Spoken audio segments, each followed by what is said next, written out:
আসসালামু আলাইকুম সবাইকে। আজকের ক্লাসে স্বাগতম। আজকের ক্লাসে আমরা শিখব হচ্ছে বিভক্তি নিয়ে। এখন তোমরা বলতে পারো যে ভাই বিভক্তি খালি হচ্ছে এদিক সেদিক দিয়ে আমাদের সামনে চলে আসে। আমরা সমাস পড়লাম, তখন হচ্ছে ওই জায়গায় বিভক্তি ছিল, ঠিক আছে? তখন আপনি বললেন যে বিভক্তির ব্যাপারে আরও জানতে পারবো। হ্যাঁ, এখনই হচ্ছে আমাদের বিভক্তিটা জানার সময়, ঠিক আছে? এই ক্লাসটা তোমরা যদি মনোযোগ দিয়ে করো তাহলে বিভক্তি হয়ে যাবে একদম ইজি। ওকে, কোনো সন্দেহ নেই তাতে। তো চলো আমরা বিভক্তিতে যাই। তার আগে তো তোমরা জানোই যে তোমাদের সাথে আছে আমি তোমাদের তানভীর ভাইয়া। তো বিভক্তি হচ্ছে এক ধরনের লগ্নক। আর লগ্নকগুলা মনে করো যে আমরা দুই ভাগে ভাগ করি, কিছু শব্দের সাথে যুক্ত হয়, কিছু হচ্ছে তোমার পদের সাথে যুক্ত হয়। তো পদের সাথে চার ধরনের লগ্নক যুক্ত হয়। তার মধ্যে অলরেডি আমরা নির্দেশক এবং বচনের ব্যাপারে জেনেছি। এখন হচ্ছে আমরা বিভক্তির ব্যাপারে জানবো, ঠিক আছে? তো বিভক্তির ডেফিনেশনটা মনে করো, মানে ভালো মতো বোঝার আগে আমাদের আগে বুঝতে হবে বিভক্তি আসলে করেটা কি। তো বিভক্তি হচ্ছে মূলত অন্বয় সাধন করে। অন্বয় বলতে কি, আমরা যেটা পড়ছি আগে তোমাদেরকে হচ্ছে সহজ করে বলি। অন্বয় মানে হচ্ছে সম্পর্ক স্থাপন করা, ঠিক আছে, বা কানেকশন ক্রিয়েট করা। কীরকম? ধরো একটা শব্দের সাথে আরেকটা শব্দের কানেকশন যেটা দ্বারা ক্রিয়েট হয় সেটা হচ্ছে আমাদের বিভক্তি বাক্যের মধ্যে। তোমাদের যদি আমি একটা এক্সাম্পল দিয়ে বোঝাই তাহলে তোমাদের জন্য বোঝাটা ইজি হবে। খেয়াল করো যে আমি যদি বলি যে মা শিশু চাঁদ দেখাচ্ছেন। কি? মা শিশু চাঁদ দেখাচ্ছেন। তো এখন তোমরা বলবা যে ভাইয়া এই বাক্যটা আমরা ক্লিয়ারলি বুঝি, কিন্তু আসলে এখানে কিছু একটা মিসিং। সেই মিসিংটা হচ্ছে কি, আমরা যদি শিশুর পরে একটা লগ্নক যুক্ত করি, কে লগ্নক, যেটাকে আমরা কি বলবো বিভক্তি, এটা এখন বলতেছি না। তো এই লগ্নকটা যুক্ত করলে কিন্তু আসলে মা এবং শিশুর মধ্যে একটা কানেকশন হয়, ঠিক আছে, একটা সম্পর্ক স্থাপন হয়, একটা কানেক্টেড অবস্থা আমরা দেখতে পারি।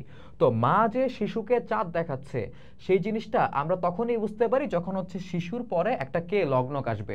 আর এই লগ্নকটা আসার ফলেই মা এবং শিশুর মধ্যে কানেকশন হয়। আমরা তখন বুঝি যে মাই শিশুকে চাঁদ দেখাচ্ছেন। বা তোমাকে যদি বলা হয় যে বাবাকে ভাত দাও, ঠিক আছে, কাকে? বাবাকে ভাত দাও। তো এখন যদি তোমাকে এরকম বলা হতো যে বাবা ভাত দাও, তার মানে অন্য কিছু বোঝাতো। যখন আমি বলতেছি যে বাবাকে ভাত দাও, তখন আমি বুঝতেছি যে বাবাকেই ভাত দিতে হবে। এখন বাবা এবং ভাতের মধ্যে যে একটা কানেকশন, সেটা ক্রিয়েট হচ্ছে যখন আমি বাবার পরে একটা কে লগ্নক যুক্ত করতেছি। এই কে লগ্নকটাই হচ্ছে আমাদের বিভক্তি। তো এইভাবে হচ্ছে ধরো এই যে মা এবং শিশুর মধ্যে যে একটা কানেকশন ক্রিয়েট হলো কে বিভক্তিটা অ্যাড করার মাধ্যমে, এই কাজটাই হচ্ছে বিভক্তির একটা রোল, যেটা আমরা এখানে আমাদের ডেফিনেশনে দেখতে পাবো। চলো দেখি কি বলছে। বাক্যের মধ্যে অন্য শব্দের সাথে সম্পর্ক বোঝাতে বিশেষ্য ও সর্বনামের সঙ্গে অর্থহীন কিছু লগ্নক যুক্ত হয়। তো আমরা এই যে আমাদের ডেফিনেশনটা, এই ডেফিনেশনটাকে একটু ব্যাখ্যা করি, একটু চিন্তা করি।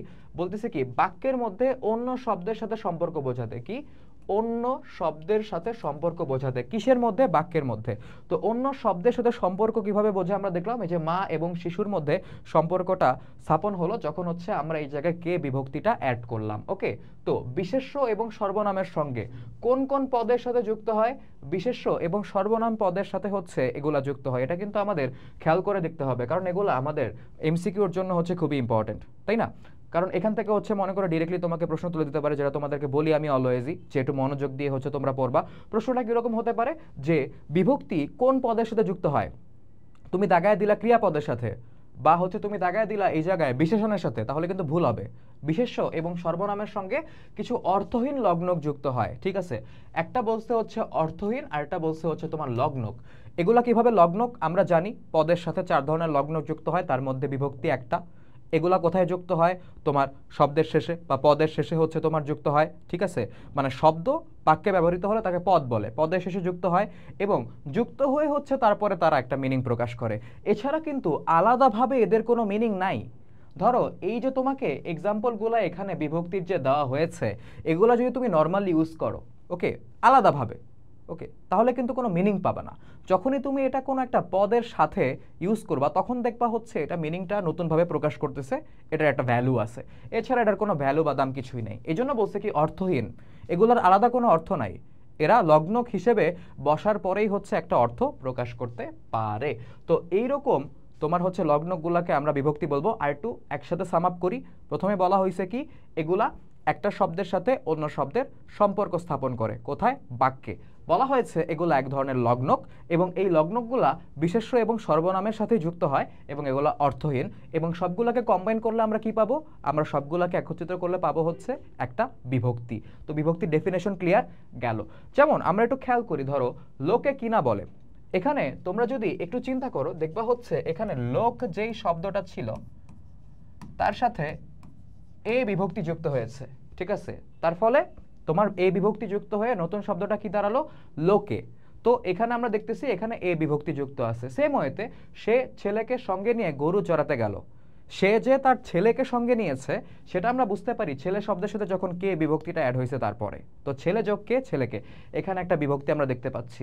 এবং আরো ক্লিয়ারলি আমরা বুঝতে পারবো এই যে একটা শব্দের সঙ্গে যে হচ্ছে অন্য শব্দের সম্পর্ক স্থাপন করে, সেই মানে মনে করো যে লাইনটা বা পয়েন্টটা আমরা এই এক্সাম্পল থেকে আরো বেটার ওয়েতে বুঝতে পারবো। কিরকম দেখো, বাড়ির পুকুরের পারে বড় ভাইয়ের কলা বাগান। একটু চিন্তা করো, বাড়ির পুকুরের পারে, পুকুরের পাড়টা কোথায়, বাড়িতে, সেটা এখানে বাড়ির সাথে বাড়ি শব্দটার সাথে র বিভক্তি অ্যাড করার ফলে আমরা বুঝলাম যে বাড়িতে হচ্ছে আমাদের পুকুরের পাড়টা, ঠিক আছে। তো এই যে পার, এই পারটা আসলে কিসের, পুকুরের, পুকুর যোগ এর বিভক্তি যুক্ত হয়ে হলো কি পুকুরের, মানে পারটা হচ্ছে পুকুরের, পারটা কিসের, পুকুরের, পুকুরটা কোথায়, বাড়ির, বা পুকুরটা কোন জায়গার, বাড়ির, ঠিক আছে।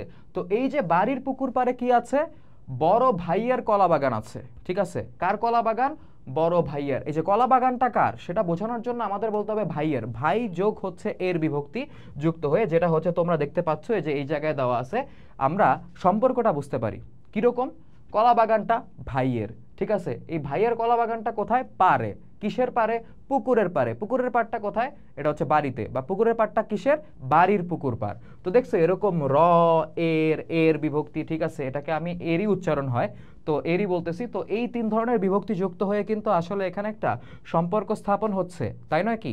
তো এই যে বিভক্তি, বিভক্তির কাজটা হচ্ছে এই ধরনের সম্পর্ক স্থাপন করা। এখন আমরা বিভক্তি মূলত দুই রকমের পড়ি, কিন্তু তোমাদের বই এখানে বলা আছে তিন ভাগে বিভক্ত, এটা অন্য ওয়েতে, ঠিক আছে, বা অন্য জায়গা থেকে।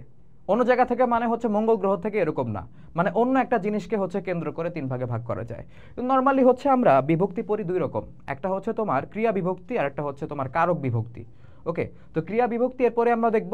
আর এখানে তুমি যে এক্সাম্পলগুলো দেখতেছো এগুলো বেসিক্যালি হচ্ছে তোমার কারক বিভক্তি। কিরকম, ধরো হচ্ছে এ, এটা হচ্ছে সপ্তমী বিভক্তি, তে সপ্তমী বিভক্তি, অন্তস্থীয় সপ্তমী বিভক্তি, কে এটা হচ্ছে দ্বিতীয়া বা চতুর্থী বিভক্তি হতে পারে, ঠিক আছে, রে দ্বিতীয়া বিভক্তি, তারপরে মনে করো এই জায়গায় র এর এগুলো হচ্ছে ষষ্ঠী বিভক্তি। এগুলা কারক বিভক্তিতে আমরা পড়তাম, কিন্তু তোমাদের যে পাঠ্য বই সেই পাঠ্য বইয়ে হচ্ছে জিনিসগুলোকে এত বেশি কমপ্লেক্স করা হয় নাই, আর একটু সহজভাবে দেওয়া হয়েছে। আমাদের বইগুলা মানে মনে করো আমরা যখন হচ্ছে পরীক্ষা দিয়েছি, যেমন আমি এসএসসি পরীক্ষা দিয়েছি 2018-তে, তো তখন হচ্ছে আমাদের বই যেটা ছিল তোমাদের বইটা একটু আলাদা, ওকে, অনেকটাই আলাদা, কিন্তু মনে করো যে বিষয়বস্তু সেম, আমাদেরটা একটু কমপ্লেক্স ওয়েতে দেওয়া ছিল।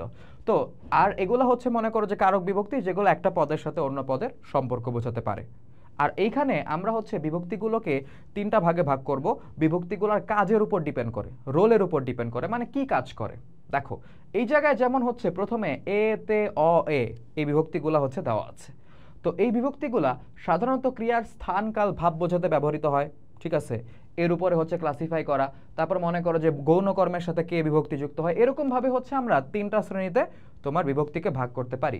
এখন বিভক্তি থেকে যে প্রশ্নগুলো আসে, প্রশ্নগুলো একটু মনে করো যে কমপ্লেক্স হয়, একটু কঠিন হয়, এবং সেগুলো অ্যান্সার করতে যদি তুমি চাও তোমাকে একটু মনোযোগ দিয়ে পড়তে হবে। তো সেই জন্য আমাদের বইয়ে 11টা পয়েন্ট আছে। কয়টা পয়েন্ট আছে? 11টা পয়েন্ট আছে। বইয়ে 11টা উল্লেখ নাই, আমি নিজে হচ্ছে বানায় নিছি বই থেকে। বুঝতে পারছো ব্যাপারটা? এই যে দেখো সিরিয়াল নাম্বার এই জায়গায় দেওয়া আছে, যেমন কতে আমরা হচ্ছে 6টা পাবো, ঠিক আছে, খতে হচ্ছে আমরা একটা পাবো, আর বাকিগুলা পাবো হচ্ছে আমরা গতে। এই যে 1 2 3 মানে ক খ গ, তিনটা যে আমাদের ভাগের কথা বলছে, যে বিভক্তিগুলাকে তিন ভাগে বিভক্ত করা যায়, ঠিক আছে, খুব সহজভাবে আস্তে আস্তে আমরা বুঝবো। তো দেখো সাধারণত ক্রিয়ার স্থান মানে ক্রিয়া কোন জায়গায় হচ্ছে কমপ্লিট হয়েছে, মানে ক্রিয়াটা সংঘটিত হয়েছে কোথায়, কোন জায়গাতে, কাল কোন সময়ে, ঠিক আছে, ভাব মানে মনে করো যে ক্রিয়াটা কিরকম ভাবে হচ্ছে সম্পন্ন হয়েছে, সেগুলা প্রকাশ করার জন্য আমরা হচ্ছে এই যে তোমার 4টা বিভক্তি এইখানে দেখতে পাচ্ছ না, সেগুলা হচ্ছে ব্যবহার করে থাকি। ডিরেক্টলি প্রশ্ন আসতে পারে যে ক্রিয়ার স্থান বোঝাতে নিচের কোন বিভক্তিটি ব্যবহার করা হয়ে থাকে। তুমি দিয়ে দিলা কে বিভক্তি, হবে? হবে না। তোমাকে এই বিভক্তির একটা দাগাইতে হবে এবং সেটা জানার জন্য তোমাকে মনোযোগ দিয়ে হচ্ছে এই পাঠটা পড়তে হবে, নাহলে তো লাভ নেই, তাই না? তো এছাড়াও কখনো কখনো কর্তার সঙ্গে এসব বিভক্তি বসে। এটা একটা ইম্পর্টেন্ট লাইন, যেগুলো হচ্ছে এমসিকিউর জন্য ইম্পর্টেন্ট। তোমাকে জিজ্ঞাসা করা হতে পারে কখনো কখনো কর্তার সঙ্গে নিচের কোন বিভক্তিটা যুক্ত হয়। ঠিক আছে, কখনো কখনো কর্তার সঙ্গে নিচের কোন বিভক্তিটা যুক্ত হয়। এখন কর্তা কি? বাক্যে যে ক্রিয়া সম্পন্ন করে তাকে কর্তা বলে, সেটা হচ্ছে আমরা জানি। ধরো হচ্ছে আমি ভাত খাই, এখানে মনে করো যে ক্রিয়াটা কি? খাওয়া। কে সম্পন্ন করে? আমি। আমি হচ্ছে কর্তা। ব্যাপারটা হচ্ছে এরকম। তো কর্তার সাথে এই যে তোমার বিভক্তিগুলো যুক্ত হতে পারে। তো আমরা দুইটা পয়েন্ট পেলাম। একটা হচ্ছে তোমার স্থান কাল ভাব কিসের? ক্রিয়ার বোঝাতে হচ্ছে এই বিভক্তিগুলো ব্যবহার করা হয় এক। আর দ্বিতীয়ত হচ্ছে কর্তার সাথে কখনো কখনো এসব বিভক্তি যুক্ত হয়। 1 নম্বর পয়েন্ট ক্লিয়ার। 2 নম্বর পয়েন্ট দেখো, যেসব শব্দের শেষে কোনো কার চিহ্ন নেই। কি নেই? কোনো কার চিহ্ন নেই। কার চিহ্ন বলতে এই জায়গায় আসলে আকার, হ্রস্ব ইকার, দীর্ঘ ইকার, হ্রস্ব উকার, দীর্ঘ উকার, এরকম কার চিহ্ন বোঝাচ্ছে। ঠিক আছে, যেগুলা শব্দের শেষে হচ্ছে এরকম কার চিহ্ন নেই, সেসব শব্দের সঙ্গে এ বিভক্তি যুক্ত হয়। কি বিভক্তি যুক্ত হয়? এ বিভক্তি যুক্ত হয়। যেমন এক্সাম্পল হিসেবে যদি আমরা দেখি, ধরো হচ্ছে সকালে। কিরকম হলো? ধরো হচ্ছে সকাল একটা শব্দ, ঠিক আছে, সকাল। এই শব্দের শেষে কি কোনো কার আছে? সকালা যদি বলতাম, সকালা, সকালি, তাইলে হচ্ছে যেগুলোর কোনো মিনিং নাই, তো তখন আমরা বলতে পারতাম যে না ভাই, শেষে হচ্ছে আকার বা হ্রস্ব ইকার আছে। এখানে তো নাই, তাই না? তো আমাদের পয়েন্টের সাথে এটা মিলে কিনা দেখো, যেসব শব্দের শেষে কার চিহ্ন নেই, হ্যাঁ মিলতেছে, তার মানে এই শব্দটার সাথে কার চিহ্ন নেই। তখন আমরা এটার সাথে কি বসাবো?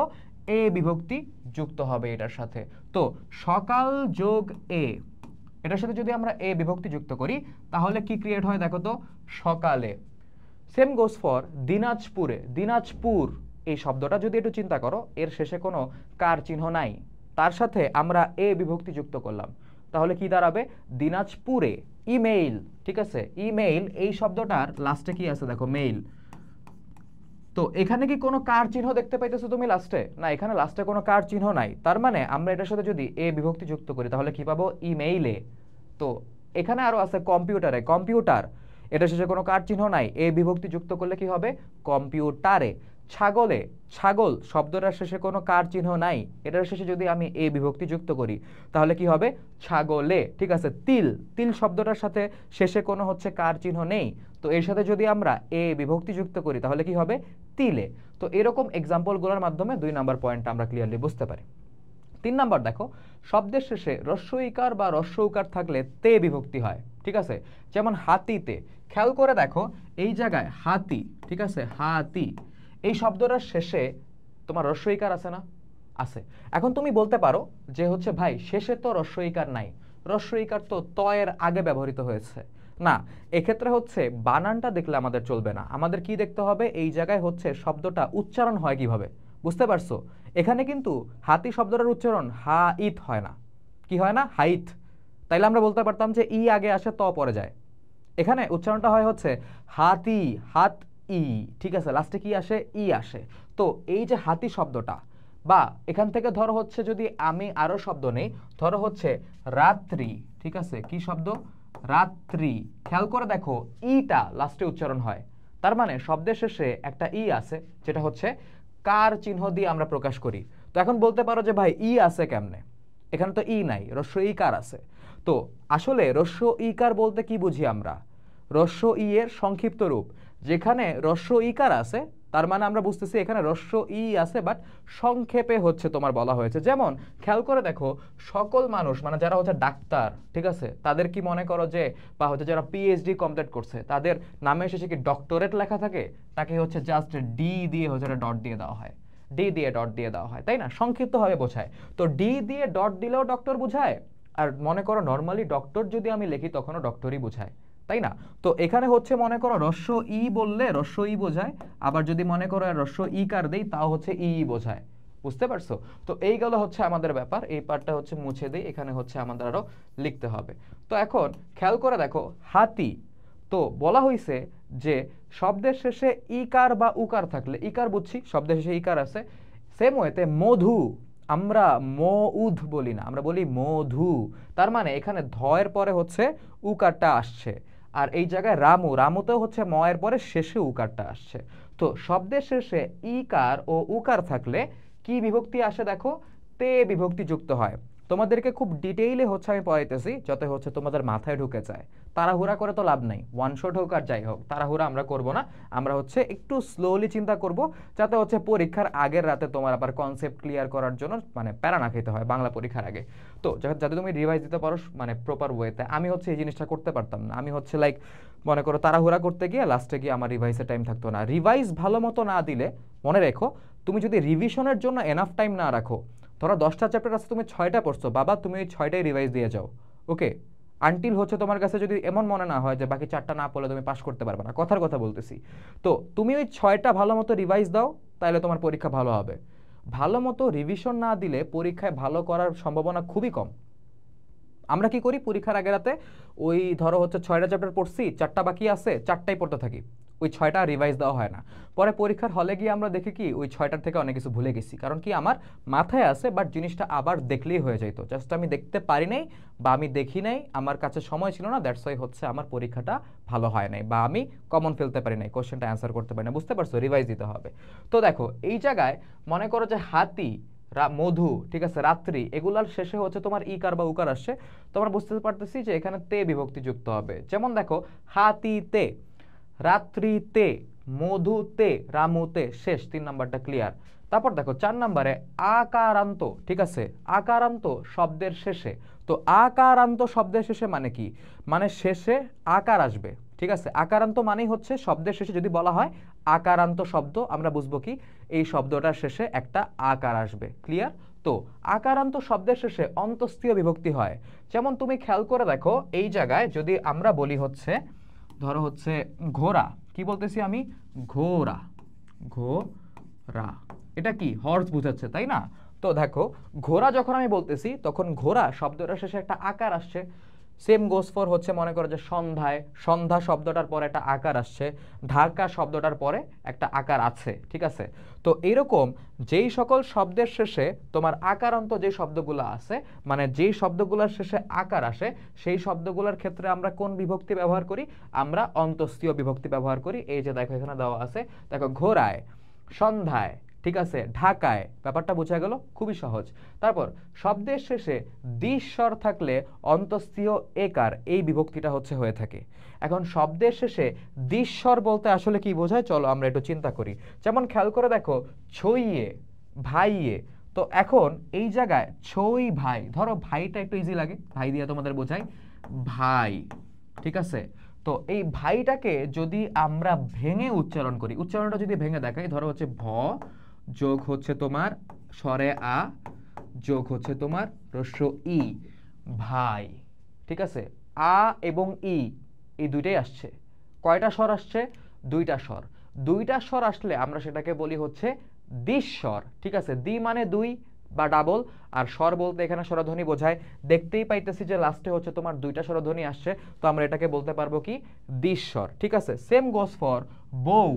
এখন তুমি বলতে পারো যে বউয়ে আসলে 2টা স্বর কিভাবে আসে, দেখো ব যোগ ও যোগ উ, ঠিক আছে।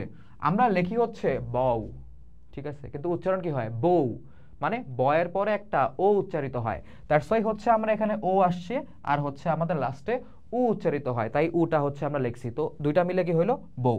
তো খেয়াল করে দেখো এই জায়গায় স্বরে আ, হ্রস্ব ই, ও আর উ, এই দুইটাই হচ্ছে স্বরধ্বনি, এবং এখানে আমরা ইজিলি একদম দেখতে পাচ্ছি যে এখানে হচ্ছে দ্বিস্বর বা 2টা স্বর আসছে। তো চলো হচ্ছে এখন হচ্ছে আমাদের সূত্র বা হচ্ছে আমাদের যেই লজিকটা এই জায়গায় তারা দিছে সেটা মিলিয়ে দেখি। শব্দের শেষে দ্বিস্বর থাকলে অন্তস্থীয় একার বিভক্তি হয়। ছইয়ে, ঠিক আছে, অ আর ই আসছে, ছই, ওকে। ভাই, আ আর ই আসছে, দ্বিস্বর, 2টা স্বর। বউ, ও এবং উ আসছে, 2টা স্বর, দ্বিস্বর। তো এরকম হচ্ছে দ্বিস্বরের পরে আমরা দেখো ছই এ, ভাই এ, বউ এ, এরকম অন্তস্থীয় একার বিভক্তি এসেছে। তারপর দেখো ইকারান্ত শব্দের শেষেও অন্তস্থীয় একার বিভক্তি হয়। যেমন ঝি, ঝি, তোমার শব্দটা দেখো ঝি, লাস্টে কি আসছে, ই আসছে, ইকারান্ত মানে ইকার আছে। এখন তুমি বলতে পারো যে ভাই এটা তো আগে না, উচ্চারণটা খেয়াল করতে হবে, ইটা উচ্চারিত কোথায় হয়, লাস্টে। তো ইকারান্ত মানে যেটা ইকার দিয়ে শেষ হয়, যেটার উচ্চারণ, ইকারান্ত শব্দের শেষে অন্তস্থীয় একার বিভক্তি হতে পারে। যেমন দেখো ঝিয়ে, ঘি এ, ঘি হচ্ছে একটা ইকারান্ত শব্দ, এরপরে হচ্ছে তোমার অন্তস্থীয় একার, এই হচ্ছে বিভক্তিটা আসলো। ব্যাপারটা ক্লিয়ার হয়েছে, একদম ক্লিয়ার। এখন আমরা চলে যাই 7 নাম্বার পয়েন্টটাতে। তো 7 নাম্বার পয়েন্টটা হচ্ছে আমাদের 2 নাম্বার ক্লাসিফিকেশনের মধ্যে পড়ে। তো এখানে আমরা দেখব কে এবং রে এই দুইটা বিভক্তি আসলে কখন ব্যবহৃত হয়। তো দেখো এখানে বলা হয়েছে বাক্যে গৌণ কর্মের সাথে সাধারণত কে এবং রে বিভক্তি বসে। গৌণ কর্ম কোনটা? আমরা যখন কর্মপদ নিয়ে আলোচনা করেছি, ঠিক আছে, তখন হচ্ছে আমরা এই জিনিসটা দেখলাম। সেটা হচ্ছে কি, তোমার ব্যক্তিবাচক যে কর্মপদটা থাকে, ব্যক্তিবাচক, বস্তুবাচক কিন্তু না, ব্যক্তিবাচক যে কর্মপদটা থাকে তাকে আমরা গৌণ কর্ম বলি। আর বস্তুবাচক যে কর্মপদটা থাকে সেটাকে আমরা বলি হচ্ছে মুখ্য কর্ম।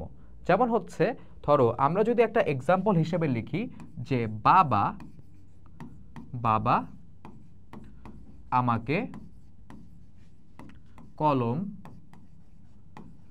কিনে দিলেন, বাবা আমাকে কলম কিনে দিলেন, ঠিক আছে। তো দেখো এই ব্যাপারটা আমরা ইজিলি এখান থেকে বুঝতে পারি কিভাবে এখানে কে এবং রে বিভক্তি যুক্ত হয় আমাদের গৌণ কর্মের সাথে। তো এই যে বাক্যটা, এই বাক্যটায় কর্তা কে? কর্তা হচ্ছে বাবা, কারণ বাবা হচ্ছে কিনে দিয়েছেন। যদি আমরা ক্রিয়াপদকে প্রশ্ন করি কে বা কারা দিয়ে, তাহলে আমরা কর্তা পাই, তাই না? তো কিনে দিলেন, কে কিনে দিলেন? বাবা। তো বাবা হচ্ছে এই জায়গায় আমাদের কর্তা। তো বাবাকে নিয়ে হচ্ছে আমাদের কোনো আলোচনা এখানে নাই। আমাদের আলোচনা হচ্ছে আমাদের একটা কর্মপদ নিয়ে, যেটা হচ্ছে আমাদের গৌণ কর্ম।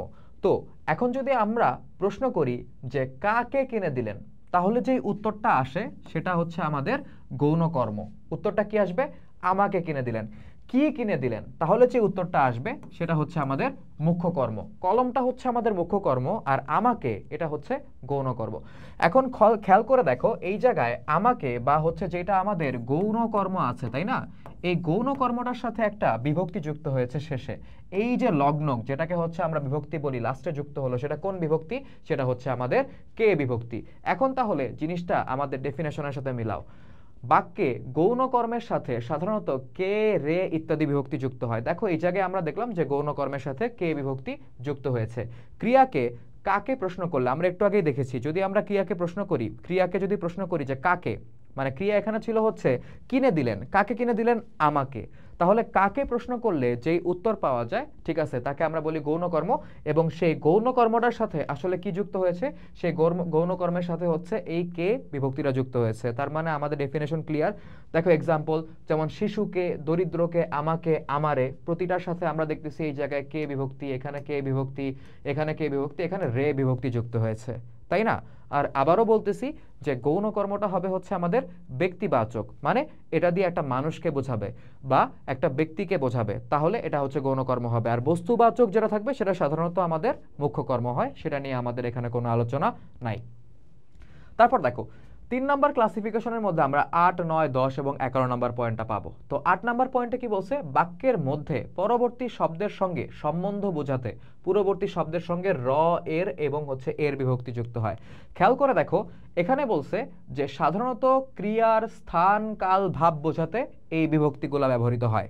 কোন বিভক্তিগুলা কখন কোন কাজে ব্যবহৃত হয় সেটা আমাদের এমসিকিউর জন্য খুবই গুরুত্বপূর্ণ। তো স্থান, কাল, ভাব বোঝাতে এগুলা ব্যবহার করা হয়।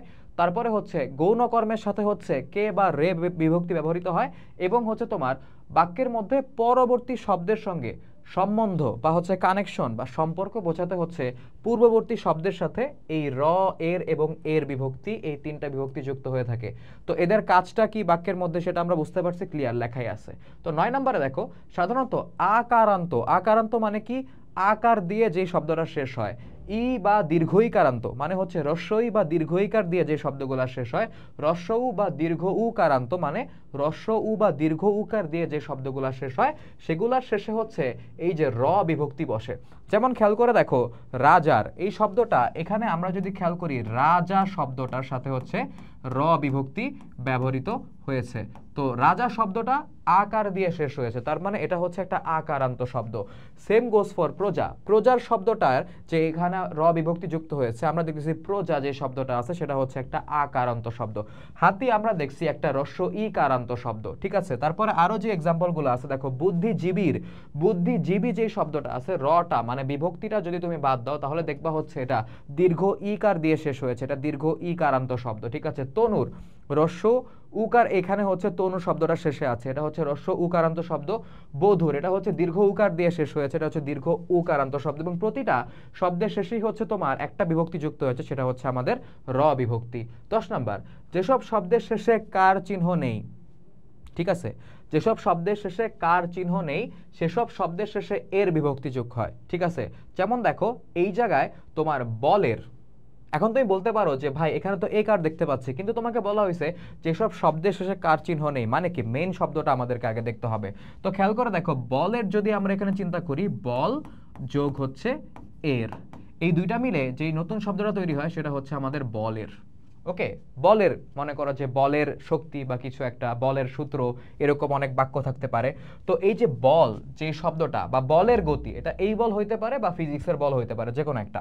তো এই যে বল, এই বলটা কি, মনে করো লাস্টে কোনো হচ্ছে তোমার তোমার কার চিহ্ন দেখতে পাচ্ছ না, কোনো কার চিহ্ন নাই, তার মানে কি এখানে আমাদের যেটা বলা হয়েছে যে শব্দের শেষে কার চিহ্ন নেই, লজিকের সাথে কি মিলে, বা হচ্ছে এই যে আমাদের শর্তটা যে দেওয়া আছে সেই শর্তের সাথে কি এক্সাম্পলটা মিলে? হ্যাঁ, অবশ্যই মিলে। আমরা এখানে কোনো কার চিহ্ন দেখতে পাচ্ছি না, এবং তারা বলতেছে এর শেষে হচ্ছে তোমার এর বিভক্তি যুক্ত হয়। খেয়াল করে দেখো, বল যোগ এর বলের হয়েছে, শব্দ যোগ এর শব্দের, নজরুল যোগ এর নজরুলের, 27 যোগ এর 27-এর, প্রতিটা শব্দের শেষে কোনো কার চিহ্ন নেই, ঠিক আছে। 27 কার চিহ্ন নেই, নজরুল কার চিহ্ন নেই, ঠিক আছে, শব্দ কার চিহ্ন নেই, কিন্তু এর যুক্ত হয়ে এই নতুন শব্দগুলা তৈরি হয়েছে, এবং প্রতিটা শব্দের শেষেই হচ্ছে এই বিভক্তিটা যুক্ত থাকতেছে। আমরা দেখছি লাস্টেরটা, শব্দের শেষে দ্বিস্বর থাকলে, দ্বিস্বর কাকে বলে আমরা একটু আগেই দেখেছি, শব্দের শেষে দ্বিস্বর থাকলে এই বিভক্তি যুক্ত হতে পারে এর বিভক্তি। যেমন ধরো ভাই এর, ভাই শব্দটার শেষে কি দ্বিস্বর আসে, স্বরে আ আসে এবং রস্য ই আসে, দুইটা স্বর আসে, দ্যাটস ওয়াই এটাকে আমরা বলি হচ্ছে দ্বিস্বর। বই এর অ এবং ই এই দুইটা স্বর আসে বই শব্দটার শেষে, লাউ এর আ এবং উ এই দুইটা স্বর আসে, তাই হচ্ছে দ্বিস্বর। মৌ এর ও এবং ও, ঠিক আছে, এই দুইটাই আসে মৌয়ে, ঠিক আছে। উচ্চারণের ক্ষেত্রে বানান দেখলে চলবে না, উচ্চারণটা চিন্তা করতে হবে, এবং প্রতিটার শেষেই দেখো এই যে এর বিভক্তি যুক্ত হয়েছে। তো এই হচ্ছে মনে করো আমাদের মোটামুটি যে পয়েন্টগুলো ছিল সেগুলা। এখন আমি তোমাদেরকে অলরেডি বলছি যে বিভক্তি থেকে যে এমসিকিউ গুলা আসবে, এই এমসিকিউ গুলা হচ্ছে একটু কঠিন, ঠিক আছে। মনে করো যে একটু মাথায় চিন্তা করতে হয়, বা চিন্তা করা ছাড়া হচ্ছে আসলে এই প্রশ্নগুলোর অ্যান্সার প্রপারলি করা যায় না। তো চলো আমরা একটু চিন্তা করি, এখানে কি বলা হয়েছে দেখো, লোকে কি না বলে বাক্যে লোক শব্দটার সাথে, ঠিক আছে, কোন বিভক্তি যুক্ত হয়েছে আমরা ইজিলি বুঝতে পারতেছি যে এখানে এ বিভক্তি যুক্ত হয়েছে। কারণ কি, আমি তোমাদেরকে অলরেডি দেখাইছি, আবার দেখাই, লোক যোগ হচ্ছে এ, এই দুইটা মিলে হচ্ছে লোকে এই শব্দটা তৈরি করে, বুঝতে পারছো? লোকে, লোক যোগ এ, লোকে। তারপর দেখো এখানে হচ্ছে রাইট অ্যান্সার দেওয়া আছে, আমাদের বলা হচ্ছে সাধারণত ক্রিয়ার কাল স্থান ও ভাব বোঝাতে, একটু আগেই দেখছি আমরা ক্রিয়ার কাল স্থান ও ভাব বোঝাতে কোন বিভক্তিগুলো ব্যবহার করা হয়। দেখো রাইট আনসার হচ্ছে এ তে। এটা আমরা কোথায় পাবো, আমি তোমাদেরকে এখানে সিরিয়াল নাম্বারও দিয়ে দিচ্ছি, সেটা হচ্ছে আমাদের 1 নাম্বার পয়েন্টে আমরা পাবো, ঠিক আছে। তো 1 নাম্বার পয়েন্টে কি আছে চলো হচ্ছে আমরা একটু দেখে আসি। তোমার এই যে দেখো 1 নাম্বার পয়েন্টে বলছে সাধারণত তোমার ক্রিয়ার স্থান, কোথায় ক্রিয়া সংগঠিত হয়, কাল কোন সময় হয়, ভাব কিভাবে সংগঠিত হয়, সেগুলা বোঝাতে এ তে অ এ ইত্যাদি বিভক্তি যুক্ত হয়ে থাকে। দেখো এই জায়গায় আমাদের রাইট অ্যান্সার হচ্ছে কোনটা আসে, যে সাধারণত ক্রিয়ার স্থান, কাল ও ভাব বোঝাতে আমরা হচ্ছে এই যে এ এবং তে এই বিভক্তিগুলো ব্যবহার করে থাকি। তারপর দেখো শব্দের শেষে ইকার এবং উকার থাকলে এ বিভক্তির রূপভেদ কি হয়, ঠিক আছে।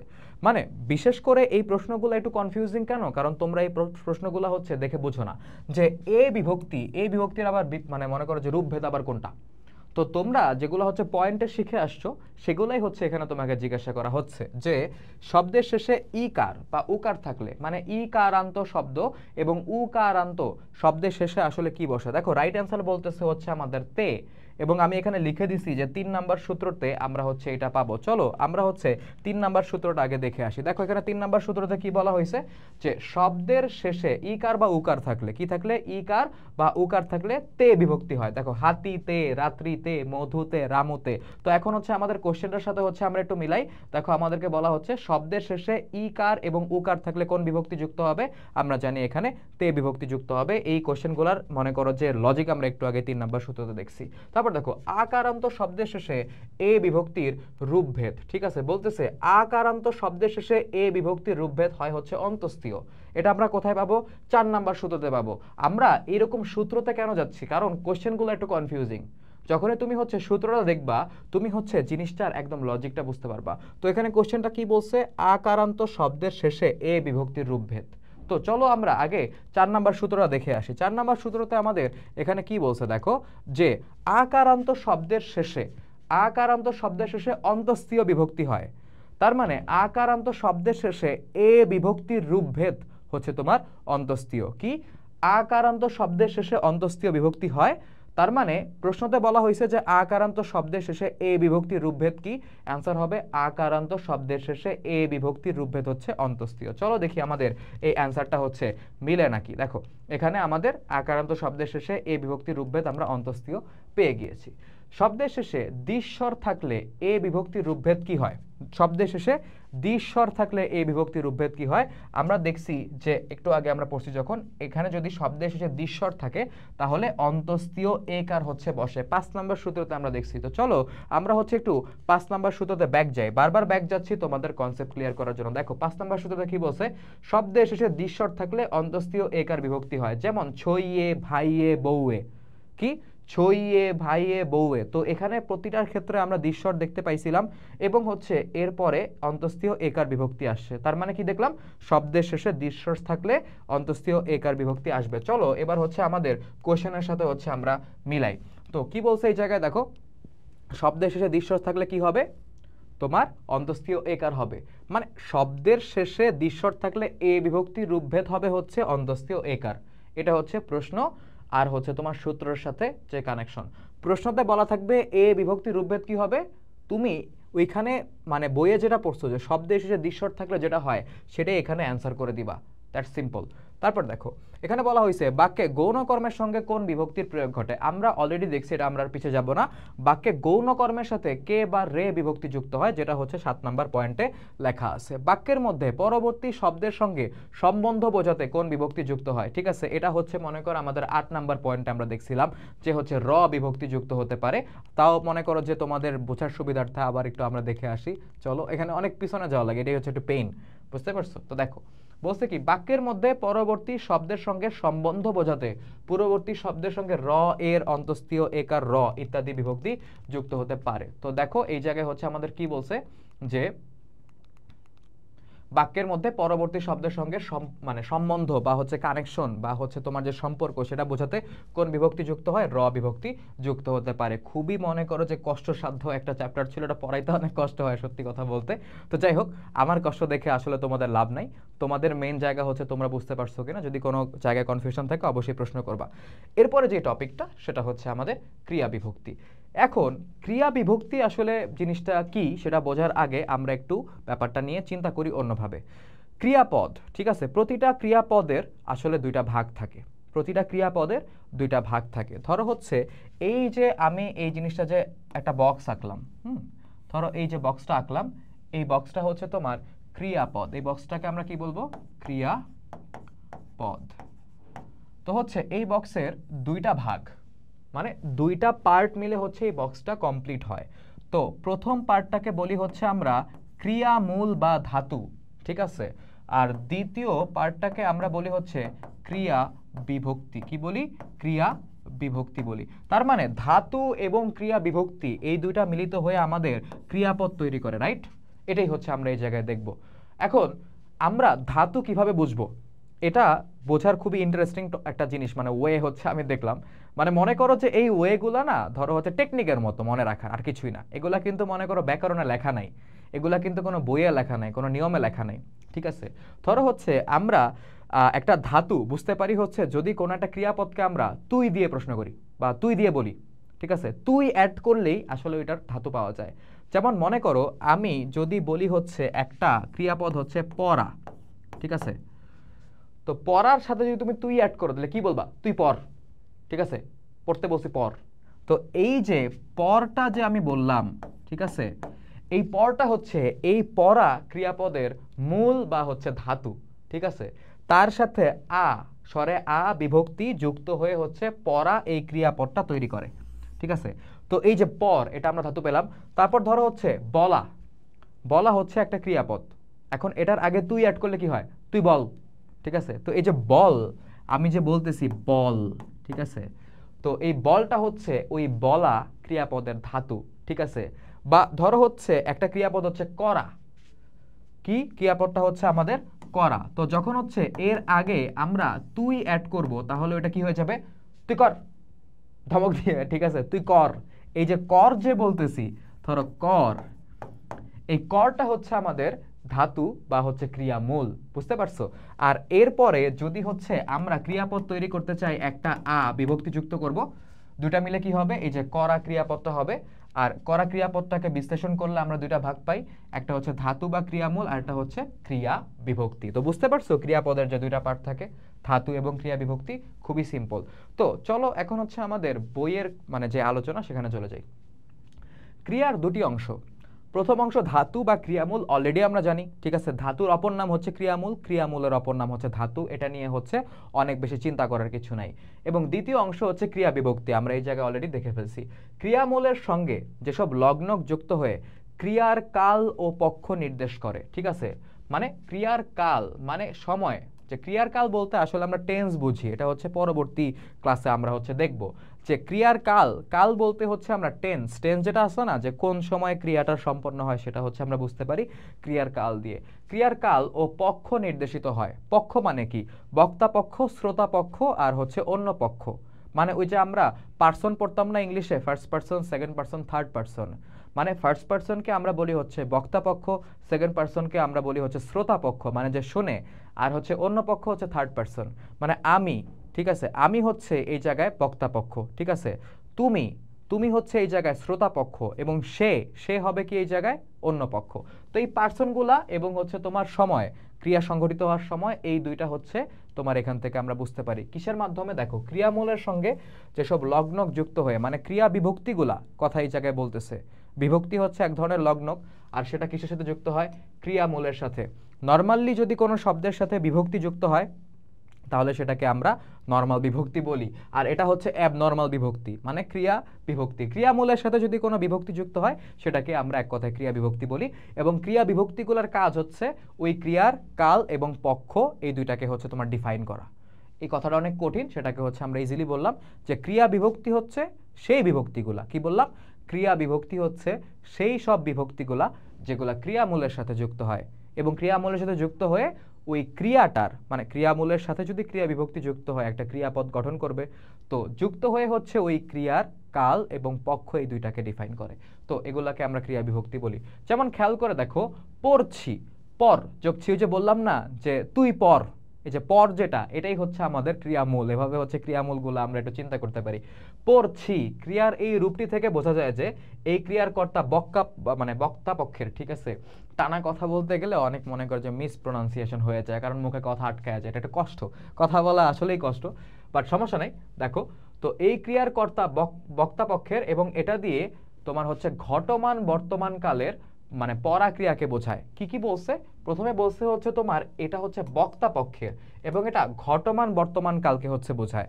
এখন ব্যাপারটা কি, আমরা তো এখনো ক্রিয়ার কাল পড়ি নাই, ক্রিয়ার কালের ভিডিওটা হচ্ছে তোমরা দেখে ফেলো, তাইলে হচ্ছে এই কনসেপ্টটা ক্লিয়ার হয়ে যাবে। কিন্তু ওই কষ্ট না করতে চাইলে একটু চিন্তা করো। দেখো বলতেছে কি এখানে বক্তা পক্ষের, বক্তা পক্ষ মানে কি, যে বলে, ফার্স্ট পার্সন, বুঝতে পারছো, ফার্স্ট পার্সন। যেমন মনে করো যে পড়ছি, এখন এটাতে তো বলা যায় না যে আপনি পড়ছি, ঠিক আছে, সে পড়ছি বলা যায় না, এটা শুধুমাত্র বলা যায় যে আমি পড়ছি বা আমরা পড়ছি, ঠিক আছে। তো আমি, আমরা, এগুলো হচ্ছে বক্তা পক্ষ, তাই না, ফার্স্ট পার্সন, তো যে বলে আর কি সেটা বোঝাচ্ছে। তো পড়ছি এটা হচ্ছে তোমার বক্তা পক্ষকে বোঝায়, যদি যখন আমরা বলি পড়ছি তখন এটা বক্তা পক্ষকে বোঝায়, তাই না। তো এটা ক্লিয়ার হইলাম। এবং হচ্ছে তোমার ঘটমান বর্তমান, মানে ঘটমান বর্তমান মানে হচ্ছে প্রেজেন্ট কন্টিনিউয়াস, তোমরা প্রেজেন্ট কন্টিনিউয়াস টেন্স পড়ছো না, ওইটাই সবাই তো পড়ছো মোটামুটি, মানে যেটা বর্তমান বোঝায় এবং বর্তমানে চলতেছে এটা বোঝায়। তো আমি পড়ছি মানে কি, আমি পড়তেছি, আমার পড়া শেষ হয় নাই, ঠিক আছে, মানে কন্টিনিউয়াসলি চলতেছে, তো পড়ছি বললে এই জিনিসটা বোঝায়। তো বুঝতে পারতেছো, জাস্ট হচ্ছে পর, প্রতি ক্ষেত্রে দেখবা যে ধাতু সেম, জাস্ট বিভক্তিগুলো চেঞ্জ হয়েছে। পর, পর এবং পরেরটাতেও দেখবা হচ্ছে এই যে পর বিভক্তি মানে পর ধাতুই আছে, তার সাথে প্রথমে যুক্ত হইল ছি, জাস্ট ছি যুক্ত হওয়ার ফলে যে পড়ছি ক্রিয়াপদটা তৈরি হয়েছে না, এই ক্রিয়াপদটা যে মনে করো যে বক্তা পক্ষের, এবং এটা যে ঘটমান বর্তমান কালকে নির্দেশ করে, সেটা শুধুমাত্র এই যে ছি এই বিভক্তিটা বসলেই বোঝা যায়। মানে একটা বিভক্তি বসছে, এটা থেকে আমরা দুইটা জিনিস বুঝতে পারতেছি, কাল এবং পক্ষ, একদম প্রমাণ সহ বুঝলা তো? তো দেখো এখন আমরা এটাকে আরেকটু মনে করো যে সলিড ভাবে বুঝি। পড়বেন, ঠিক আছে, বেন এই যে ক্রিয়া বিভক্তি সেটা যুক্ত হয়েছে, ধাতু কিন্তু সেম আছে। তো এটা যুক্ত হওয়ার ফলে চেঞ্জটা আসলে কি হয়েছে দেখো, ক্রিয়ার এই রূপটি থেকে বোঝা যায় যে এই ক্রিয়ার কর্তা শ্রোতা পক্ষের, এবং এটা দিয়ে আসলে তোমার সাধারণ ভবিষ্যৎকালকে বোঝানো হচ্ছে। কাকে বোঝানো হচ্ছে? সাধারণ ভবিষ্যৎকালকে বোঝানো হচ্ছে। যেমন খেয়াল করে দেখো, বলতেছে এটা শ্রোতা পক্ষের। আমরা কি কখনো বলি যে আমি পড়বেন? না, আমরা বলি যে আপনি পড়বেন। আমরা কি বলি যে হচ্ছে যে সে পড়বেন? না, এরকম না। মনে করো যে এটা, মনে করো যে বক্তা পক্ষ তো হবেই না, এটা কি হবে? শ্রোতা পক্ষ, সেকেন্ড পারসন, ঠিক আছে, আপনি পড়বেন এরকম কিছু বোঝায়। এবং ভবিষ্যৎকাল কেন বলা হচ্ছে? কারণ আমরা যদি বলি যে আপনি বইটি পড়বেন, মানে কি আমি তোমারে এখন পড়তে বলতেছি? না, বলতেছি পরে পড়েন ভাই, বাট পড়েন। তো এটা আসলে ফিউচার টেন্স বা হচ্ছে ভবিষ্যৎকালকে ইন্ডিকেট করে, সেজন্য এটা হচ্ছে সাধারণ ভবিষ্যৎকালের একটা এক্সাম্পল। তো জাস্ট বেন এই বিভক্তিটা যুক্ত করার ফলেই কিন্তু আমরা মনে করো যে পড়বেন যে ক্রিয়াপদটা পেলাম সেটা থেকে আমরা শ্রোতা পক্ষ বুঝতে পারতেছি, এবং এটা যে আসলে ক্রিয়ার কালটা যে আসলে সাধারণ ভবিষ্যৎকাল, ঠিক আছে, সেটাও হচ্ছে বুঝতে পারতেছি শুধুমাত্র এই বিভক্তি যোগ করার ফলে। পড়ছিল, খেয়াল করে দেখো, ছিল বিভক্তি যুক্ত হয়েছে। ক্রিয়ার এই রূপটি থেকে বোঝা যায় এই ক্রিয়ার কর্তা অন্য পক্ষের, ঠিক আছে। তুমি কি কখনো বলবা যে আমি পড়ছিল, তুমি পড়ছিল? না, আমরা বলবো সে পড়ছিল। তো সে কি? Third person. থার্ড পারসনকে বাংলা আমরা কি বলি? অন্য পক্ষ। তো দেখো ক্রিয়ার এই রূপটি থেকে বোঝা যায় ক্রিয়ার কর্তা অন্য পক্ষের, সেটা আমরা বুঝলাম, এবং এটা দিয়ে সাধারণ অতীতকালের সময়, মানে সাধারণ অতীতকালকে হচ্ছে নির্দেশ করে। ক্রিয়ার কালটা যে সাধারণ অতীত সেটা নির্দেশ করে, ঠিক আছে। মানে দেখো সে পড়ছিল, মানে কি এটা পাস্ট টেন্সে আছে, ঠিক আছে, এবং সাধারণভাবে পাস্ট টেন্সে আছে। তো এই জন্য এটাকে আমরা সাধারণ অতীতকাল বলবো। সো দেখো তিনটা আলাদা আলাদা বিভক্তি যুক্ত হওয়ার ফলে আমরা তিন রকম মনে করো যে পক্ষ এবং তিন রকম ক্রিয়ার কাল পেলাম। তো এই যে উপরের উদাহরণগুলোতে আমরা ছি, বেন, ছিল, এগুলা যে পেলাম, এগুলা হচ্ছে এক একটা আমাদের ক্রিয়া বিভক্তি, যেগুলো নিয়ে আমরা আলোচনা করব। অধিকাংশ বাংলা ক্রিয়ার দুটি রূপ আছে, সাধারণ রূপ এবং প্রযোজক রূপ। এটা হচ্ছে আমাদের এমসিকিউর জন্য জানা ইম্পর্টেন্ট। উভয় রূপের সঙ্গে যুক্ত ক্রিয়া বিভক্তির রূপও হচ্ছে ডিফারেন্ট হয়। তো তোমরা দেখবা বইয়ের মধ্যে লম্বা একটা ছক দেওয়া আছে। প্রথম কাজ হচ্ছে এটা দেখে ভয় পাওয়া যাবে না। দ্বিতীয় কাজ হচ্ছে মাথাটা একটু ঠান্ডা রেখে একটু সময় নিয়ে এই ছকটা পড়ে বুঝতে হবে, ঠিক আছে। তুমি যখন হচ্ছে এই ছকটা পড়ে বুঝবা, দেখবা হচ্ছে তোমার জন্য এই বিভক্তি বোঝাটা ইজি হয়ে গেছে। বুঝতে পারছো? ক্রিয়া বিভক্তি। আর তোমাদের জন্য সাজেশন থাকবে একটু বেটার ওয়েতে বোঝার জন্য ক্রিয়ার কালের যে ক্লাসটা, সেই ক্লাসটা হচ্ছে আগে করে নাও। ক্রিয়ার কালের ব্যাপার একদম ক্লিয়ার হয়ে যাও, দেন হচ্ছে বিভক্তিটা মানে আমাদের বোঝা শুরু করো বা হচ্ছে বুঝতে চেষ্টা করো। তো দেখো এই জিনিসটা হচ্ছে আমরা ক্লাসে ইনক্লুড করতেছি না, কারণ প্রতিটা ইন্ডিভিজুয়ালি ক্লাসে পড়ানো পসিবল না। তোমাদের নিজেদের পড়ার ব্যাপার, যদি কোনো কোশ্চেন থাকে সেটা কমেন্টে জানিয়ে দিও, কোনো সমস্যা নেই। আমি অ্যান্সার করবো, এমন আমি করবো না হুদাই বলতেছি এরকম না, আমি অ্যান্সার করবো। তো দেখো এখন আমরা একটু চিন্তা করি যে আসলে মানে আমরা ওই ছকের মধ্যে আসলে কি পড়বো, বুঝতে পারছো? তো দেখো প্রথমে বলা আছে ক্রিয়ার প্রথম অংশকে কি বলে। আমরা জানি ক্রিয়ার প্রথম অংশকে ধাতু বা হচ্ছে ক্রিয়ামূল বলে। তারপর ক্রিয়ার দ্বিতীয় অংশকে কি বলে? আমরা জানি ক্রিয়ার দ্বিতীয় অংশকে ক্রিয়া বিভক্তি বলে। সিম্পল। তো এখন হচ্ছে আমরা একটু চিন্তা করি, দেখো কিছু হিন্ট আমি লিখে রাখছি, কারণ সবসময় মাথায় থাকে না এক্সাম্পল।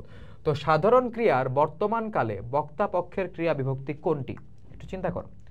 কয়টা কথা বলছে এখানে? ফার্স্টে বলছে হচ্ছে সাধারণ ক্রিয়ার, ঠিক আছে, মানে ক্রিয়ার সাধারণ রূপে বর্তমানে প্রযোজক ক্রিয়া না, সাধারণ ক্রিয়া, প্রযোজক না, ঠিক আছে। ধরো হচ্ছে তুমি যখন কর্তা যখন নিজে কাজটা করে, ঠিক আছে, তখন সেটা সাধারণ, আর অন্যকে দিয়ে করালে সেটা হচ্ছে প্রযোজক, একদম সিম্পল ভাষায়। তো সাধারণ ক্রিয়ার বর্তমান কালে, কালটা কি বলছে? বর্তমান কালে বক্তা পক্ষের ক্রিয়া বিভক্তি কোনটা? বক্তা পক্ষ মানে ফার্স্ট পারসন হইতে হবে। তো এই জায়গায় রাইট অ্যান্সারটা দেখো হচ্ছে এ নাম্বারটা, মানে করি, ই, এই বিভক্তিটা যুক্ত হয়ে ধরো হচ্ছে কর যোগ ই, করি, ওকে, এই বিভক্তিটা যুক্ত হয়ে এই ক্রিয়াপদটা হচ্ছে ধরো গঠন করে, এটা হচ্ছে দেওয়া আছে, এবং বিভক্তিটা হচ্ছে ই বিভক্তি। এখন আমাদের চিন্তা করার বিষয় এই জায়গায়, ঠান্ডা মাথায় চিন্তা করো যে এই যে ই বিভক্তিটা যুক্ত হয়েছে, এই ই বিভক্তি যুক্ত হওয়ার ফলে কি বর্তমান কাল নির্দেশ করে, এবং এটা কি আসলে বক্তা পক্ষ বোঝায় কিনা? তো চলো আমরা চিন্তা করি। ধরো আমি করি, ঠিক আছে, ধরো তারপর আমি লিখলাম হচ্ছে তুমি করি, ঠিক আছে, সে করি। হলুদ কালি দিয়ে যে দুটো লিখলাম এগুলোকে মিলে না। কেন লিখলাম? এটা বক্তা পক্ষ, এটা শ্রোতা পক্ষ তুমি, এটা অন্য পক্ষ সে। বুঝতে পারছো? এই দুইটা তো মিলে না, মানে এইখানে যদি আমি করি বলি মানে ই বিভক্তি যুক্ত হওয়ার ফলে, এটা জাস্ট একটা এক্সাম্পল দিছে, দেখি, বলি, করি, শুনি, ঠিক আছে, এরকম বিভিন্ন ক্রিয়াপদ ই বিভক্তি বা ই ক্রিয়া বিভক্তি দিয়ে তৈরি হতে পারে। তো এই যে যখন বলতেছি যে করি, সেটা শুধুমাত্র আমির সাথেই হচ্ছে সুইটেবল লাগে। আর আমিটা হচ্ছে এই জায়গায় বক্তা পক্ষ, কি পক্ষ? বক্তা পক্ষ। এই যে মনে করো এখানে যেটা ইন্ডিকেট করা হয়েছে, তো বুঝতে পারতেছো এটা বক্তা পক্ষকে নির্দেশ করে কি করে না? অবশ্যই করে। এবং প্রথমটা মানে সেকেন্ডটা তো আমাদের বোঝা গেল, এই ফার্স্টেরটা বর্তমান কালকে নির্দেশ করে কিনা। আমি করি, ঠিক আছে, সে করে, বা হচ্ছে মনে করো ই বিভক্তি যুক্ত হলে এটা কি আসলে কোনোভাবে পাস্ট বা ফিউচার নির্দেশ করতে পারে? না। আমি করি, আমি বলি, আমি শুনি, এটা তো প্রেজেন্ট বোঝাচ্ছে, বর্তমান কাল বোঝাচ্ছে, সাধারণ বর্তমান কাল বোঝাচ্ছে। তো এই যে ই বিভক্তিটা সেটা যুক্ত হয়ে বর্তমান কাল এবং বক্তা পক্ষ এই দুইটাকেই হচ্ছে নির্দেশ করে। বুঝা গেল? Right answer, clear. তারপর দেখো, প্রযোজক ক্রিয়ার সাধারণ অতীতকালে শ্রোতা পক্ষের মানি ক্রিয়া বিভক্তি কোনটি? এটা কিন্তু সাধারণ ক্রিয়ার ব্যাপার আর বলা নাই, এটা কি ব্যাপারে আছে? প্রযোজক ক্রিয়া। কালটা কি? সাধারণ অতীতকাল, ঠিক আছে। আর পক্ষ কোনটা? শ্রোতা পক্ষ। আবার বলতেছে মানি। এত কিছু দেখে মাথা গরম হয়ে গেলে হবে না, একটু সিম্পল ওয়েতে তোমরা চিন্তা করো।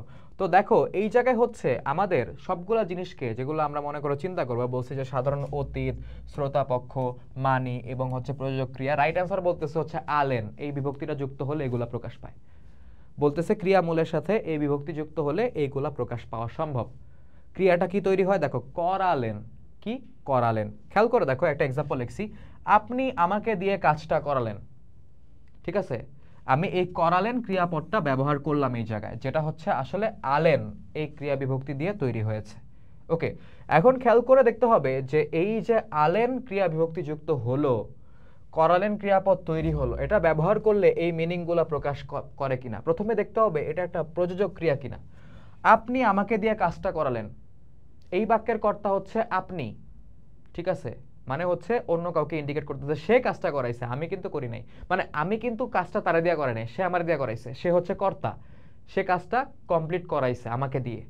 তো এই যে আপনি আমাকে দিয়ে কাজটা করালেন, এই করালেন ক্রিয়াপদটা তাহলে প্রযোজক ক্রিয়া। কারণ কি? এটা তো আমি নিজের ইচ্ছায় করি না, আমাকে দিয়ে করানো হয়েছে, আরেকজন করাইছে। কর্তা আমাকে দিয়ে করাইছে, যেহেতু একজন আরেকজনকে দিয়ে করাইছে, দ্যাটস ওয়াই হচ্ছে করালেনটা হচ্ছে একটা প্রযোজক ক্রিয়া। তো এই পয়েন্টটা আমাদের ক্লিয়ার। সাধারণ অতীত কাল কিনা সেটা আমাদের বুঝতে হবে। দেখো, আপনি আমাকে দিয়ে কাজটা করালেন মানে কাজটা করানো হয়ে গেছে, কাজটা শেষ, ইটস ইন দ্য পাস্ট, ঠিক আছে। দ্যাটস ওয়াই হচ্ছে এটা সাধারণ অতীত। আমরা যেহেতু এখানে ক্রিয়ার কালের ক্লাস করতেছি না, আমরা এটা কেন নিত্যবৃত্ত না, কেন হচ্ছে ঘটমান অতীত না, এগুলা নিয়ে হচ্ছে আমরা এই জায়গায় চিন্তা করব না। তো দেখো, এরপর দেখতে হবে এটা শ্রোতা পক্ষের কিনা, ঠিক আছে। তো আপনি আমাকে দিয়ে কাজ করালেন, আমি করালেন হয়, সে করালেন হতে পারে, কিন্তু এই জায়গায় দেখো আপনি আমাকে দিয়ে কাজ করালেন, এখানে কিন্তু আপনি ব্যবহার করা যায়। আপনিটা কি? আপনিটা হচ্ছে শ্রোতা পক্ষ, তার মানে করালেন ক্রিয়া দিয়ে আসলে শ্রোতা পক্ষকে বোঝানো যায়। সো এই জন্য এইটা হচ্ছে আমাদের কারেক্ট হয়ে গেল। মানি, ঠিক আছে, মানি মানে কি? সম্মান করি যাকে, ঠিক আছে। করালেন মানে যাকে আমরা সম্মান করি, ঠিক আছে, আপনি বলে যাকে সম্বোধন করি তার ক্ষেত্রেই কিন্তু করালেন, খাওয়ালেন, ঠিক আছে, দেখালেন, শোনালেন, এই যে আলেন এটা যুক্ত করি। তো দেখো একটা ক্রিয়া বিভক্তি দিয়ে এই সবগুলা কি ক্লিয়ার হয়ে যায়। এখন তোমরা বলতে পারো যে ভাই আপনি যেমনে হচ্ছে 2-3 মিনিট লাগায় ব্যাখ্যা করতেছেন, তো আমাদের বুঝতে এরকম 2-3 মিনিটই লাগবে, তাই না? তো তখন কি আমাদের এত সময় থাকবে? তো ইটস অল অ্যাবাউট প্র্যাকটিস। যে টপিক কঠিন সেই টপিক তোমরা বেশি বেশি করো। তোমরা চিন্তা করো ম্যাথ সায়েন্সে তোমরা কি করো, যেগুলো কঠিন ভালো ছাত্র যারা তারা বারবার পড়ে, বেশি বেশি পড়ে, ঠিক আছে। ফাঁকিবাজগুলোরও পড়া দরকার, কারণ সময় শেষ প্রায়। এখন ওই যে ফাঁকিবাজি করলে আর লাভ হবে না, 2-3 মাস আছে বা 3 মাসের একটু বেশি সময় আছে, তো তোমাদের ওরকমভাবে চিন্তা করতে হবে। তারপর দেখো, সাধারণ ক্রিয়ার নিত্য অতীতকালে শ্রোতা পক্ষের ঘনিষ্ঠ ক্রিয়া বিভক্তি কোনটি? সেম ওয়েতে হচ্ছে আমরা একটু ভাগ করব। দেখো এই জায়গায় প্রথমে বলতেছে সাধারণ ক্রিয়া, ঠিক আছে, ক্রিয়াটা সাধারণ হবে, প্রযোজক হবে না, ঠিক আছে। এক্সাম্পল দিলাম তোমাদের বোঝার জন্য, নিত্য অতীতকালে, ঠিক আছে, নিত্য অতীত। এখন নিত্য অতীতটা কি এটা আমরা আগে বুঝবো, ঠিক আছে। শ্রোতা পক্ষের ঘনিষ্ঠ, ঠিক আছে, শ্রোতা পক্ষ ঘনিষ্ঠ মানে সেকেন্ড পারসনের ঘনিষ্ঠ।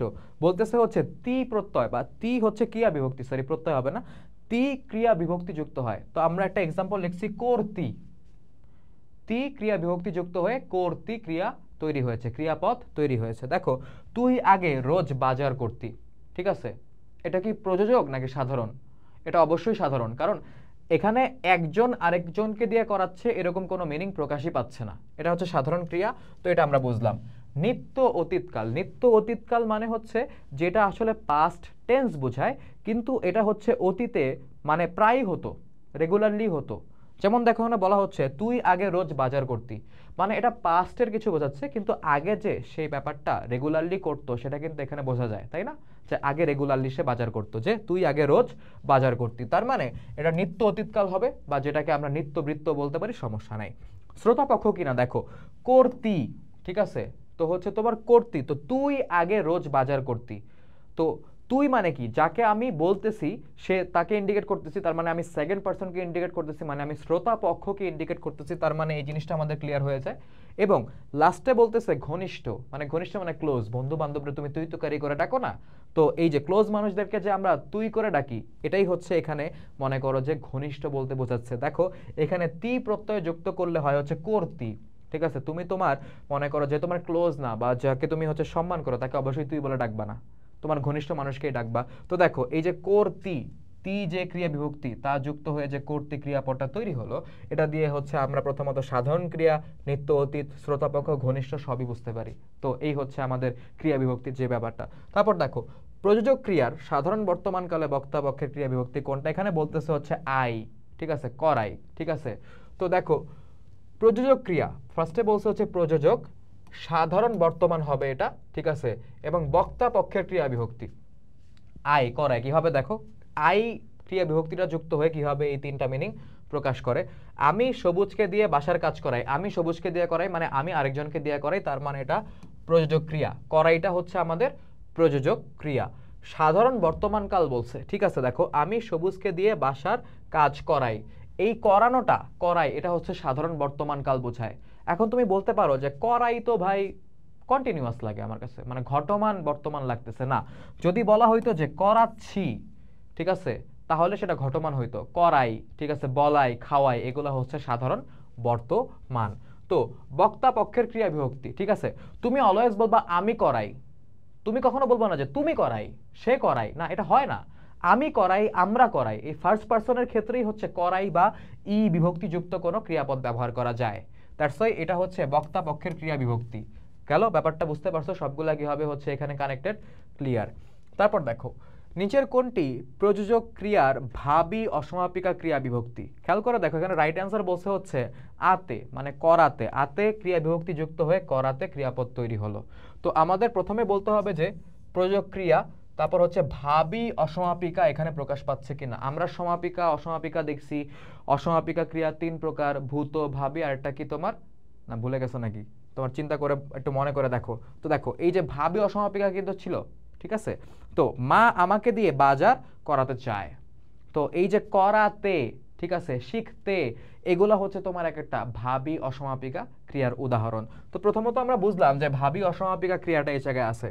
প্রযোজক ক্রিয়া হয় কিনা দেখতে হবে। মা আমাকে দিয়ে বাজার করাতে চায়, মা নিজে করবে না, আমাকে দিয়ে করাবে, যেহেতু একজন আরেকজনকে দিয়ে করাতে মানে করাচ্ছে বা করাবে এরকম কোনো ভাব প্রকাশ পায়, দ্যাটস ওয়াই হচ্ছে এটা একটা প্রযোজক ক্রিয়া।